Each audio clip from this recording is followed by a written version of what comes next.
معروف قانون دان بیرسٹر اعتزاز احسن کا کہنا ہے کہ گورنر خیبر پختونخوا عدالت کا مذاق اڑا رہے ہیں. ان کو جب سپریم کورٹ نے بلانا ہے تو ان کی گورنری ختم ہو جائے گی. سپریم کورٹ کے فیصلے پر 100% عمل درآمد کرنا ہوگا. سپریم کورٹ کو از خود نوٹس لینا چاہیے. جب رات کو 12 بجے عدالت کھلے تو یہی ججز تھے, تب یہ لوگ بڑے خوش تھے. نجی ٹی وی کے پروگرام میں گفتگو کرتے ہوئے اعتزاز احسن کا مزید کہنا تھا کہ وکلا کے لیے چیف جسٹس ریڈ لائن ہے. چیف جسٹس کے خلاف عدالت میں اندرونی اور بیرونی سازش ہو رہی ہے. مریم بی بی ججز پر تنقید کرنے میں بہت زیادہ آگے چلی گئی ہیں. سپریم کورٹ کب تک برداشت کرے گی؟ میں سمجھتا ہوں اب زیادہ برداشت نہیں ہوگی.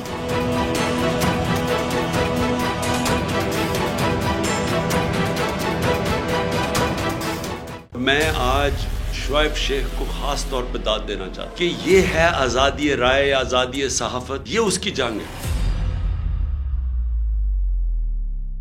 ہر قسم کے دباؤ کے باوجود شعیب شیخ کھڑے رہے اس ملک کی اس صحافت کے ساتھ جو جمہوریت کا حسن ہے. ایک وہ صحافت جو کسی پریشر میں نہیں آتی, جو کسی اسٹیبلشمنٹ سے نہیں خوف زدہ ہوتی. یہ جو ڈاکو مسلط کیے گئے ہیں, ان کی رشوت نہیں لیتی, وہ ہے اس ملک کی اثاثہ. صحافت وہ اثاثہ بن جاتا ہے. صرف شعیب شیخ کو آج جیل میں اس لیے ڈالا ہے کہ اس کو یہ کہا گیا تھا کہ عمران خان اور پی ٹی آئی کی کوریج نہ کرے. میں پاکستانیوں کی طرف سے شعیب شیخ آپ کو اور بول چالوں کہتا ہوں, ہم آپ کے ساتھ کھڑے ہیں اور انشاءاللہ آپ صبر کریں. یہ اندھیرا, یہ جو اندھیری رات ہے, یہ زیادہ تیار نہیں ہے. مجھے نظر آ رہا ہے کہ انشاءاللہ اچھا وقت آنے والا ہے. سبسکرائب کریں اور بیل دبائیں تاکہ کوئی خبر رہ نہ جائے.